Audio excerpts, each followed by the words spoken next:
So, in this program we will cover some more PRA exercises, which begins with Chapati diagram. Under Chapati diagram, with the help of the villages, we try to map out some of the important institutions or importance of the different institutions to the people. Suppose we have a group of farmers. We are conducting these exercises with a group of farmers. Then what are the different institutions which are working in the surrounding, which are helpful to the farmers?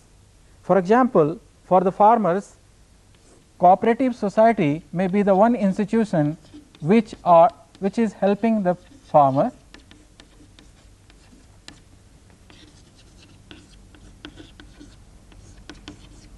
Similarly, there may be some financial institution or bank which can help the farmers in getting the loans. There may be some other organizations like Krishi Vigyan Kendras,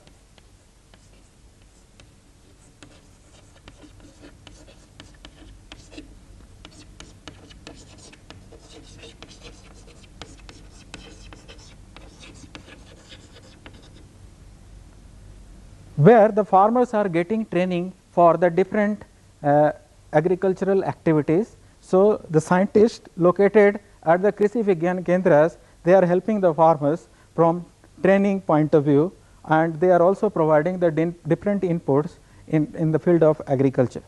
There may be some other organization like educational institutions that may be of less priority for the farmers, and some primary schools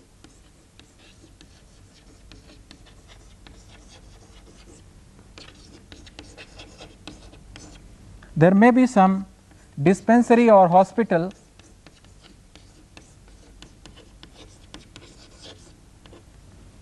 So, with the help of a piece of paper, we try to map out or we make Chapati diagram, and we find out the relationship or the importance of different institutions, social institutions for the people, and accordingly they can fix up their priorities, that which institutions are more useful for them. They may say that the most useful society for the farmers may be the cooperative society, where the farmers are associated with. Similarly, the bank may be the lesser priority for them, then it may be at the 2 numbers.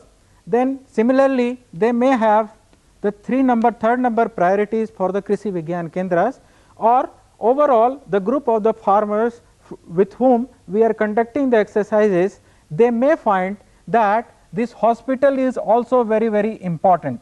So, later on they fix up their priorities. So, once the rough sketch is drawn, after discussion they can rechange their priority.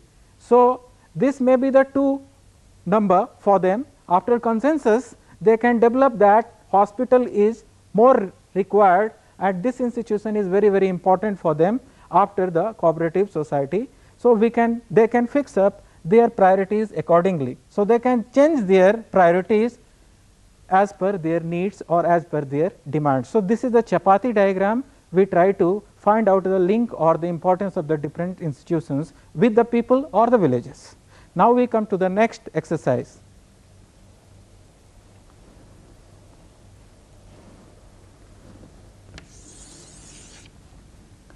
For seasonality of workload, we can find out the when and how the people are busy in different months.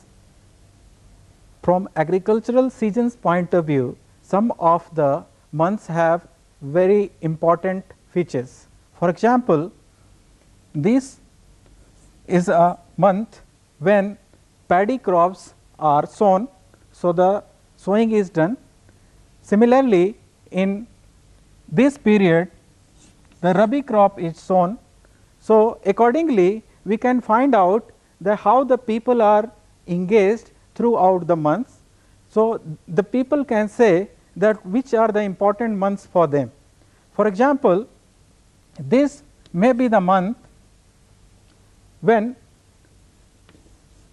harvesting is done. Harvesting of Rabi crop is done in the month of Chat and Baisakh. So, accordingly, as per their local calendar, the farmers can tell us that their engagement throughout the different months.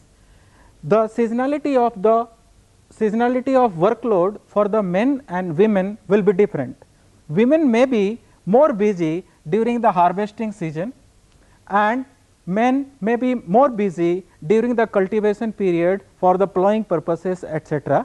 So, this seasonality of workload can give us ideas that how the people are engaged when they are comparatively free or so on. So, this is very important exercise for the farmers point of view, and this is done with the help of the farmers or the villagers. For the landless farmers, there may be the equal importance for all the months, because they may be dependent on daily wage earning. Their earning can also be increased during the cultivation period or even the harvesting period. So, from the landless point of view, they can get better employment in peak agricultural seasons. So, we try to find out the important months when they are more engaged and some of the months when they are not engaged. So, some of the period they can migrate to other places to find out some alternative jobs if they are the small and marginal farmers. So, this is the workload, and accordingly we can develop a workload for the women also. Their activities are little different. So, accordingly we develop as per the calendar of the local area. So, this is one important exercise. Now, we come to the next exercise.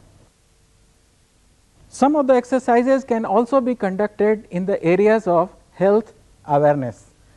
With a group of men and women, we can find out what are the common diseases which occur in the different months. So, some may be the periodical.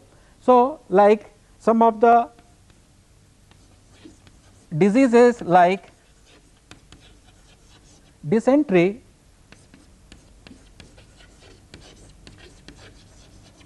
cholera, etc., it increases in the rainy season.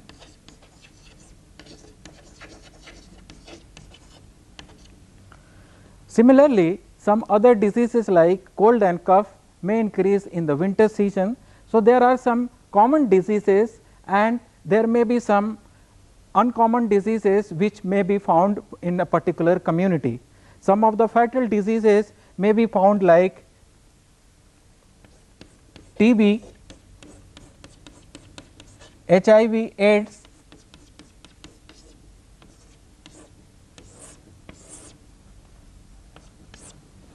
it may be found with the different sections of the people. Similarly, for the women, the reproductive health is an important area, and some of the diseases related to reproductive health can also occur, and we can find out how the people or different groups of the people, women and children, how they are affected due to the occurrence of diseases. So, these exercises are done these are very important exercises from the health point of view. We can know about the health status of the local people or the community. So, these are the health related exercises. Next exercise,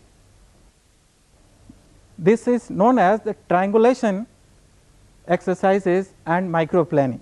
So, on different issues we conduct the triangulation exercises, means first we do all the exercises with the people in their own languages, in their own understanding. After recording all these information, then we come to discuss all these raw exercises with a group of people who may be the key informers in the village, and we discuss these exercises systematically to correct or to rectify some of the errors which we have done during the exercises. These exercises are known as triangulation exercises.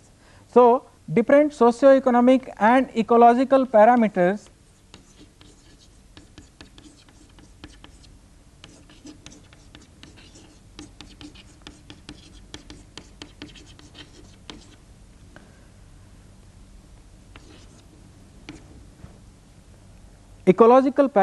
we conduct these exercises, and later on we can develop an integrated plan which is known as the micro plan for the whole village, in which we can have a total picture of the village and each and every household.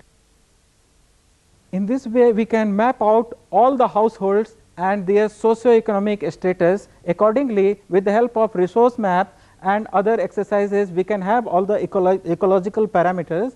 So, we can have some socio-economic measures as well as ecological measures for the development of village, the total village. So, as per the micro plan, now we try to formulate certain programs. Suppose there are some programs to be run for the landless, then we can approach to the locality where the landless are located, and accordingly, if we want to run some programs for the landowners,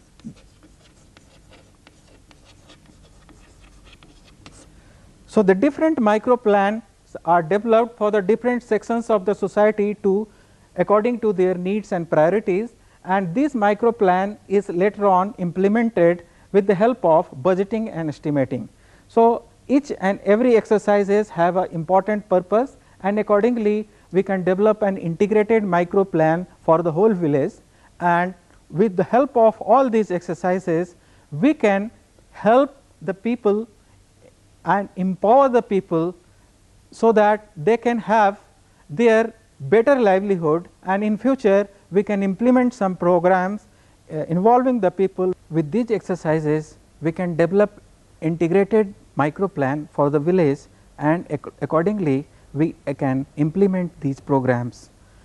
With the increased awareness about the participatory research exercises, nowadays these exercises have been used by the different groups of the development professionals. They may be the hydrologists, natural resource managers, forest officials, doctors or agriculturists and so on. That is how this movement of participatory rural development requires a better understanding of the PRA exercises, and accordingly we can have a sustainable rural development in the countryside. Thank you.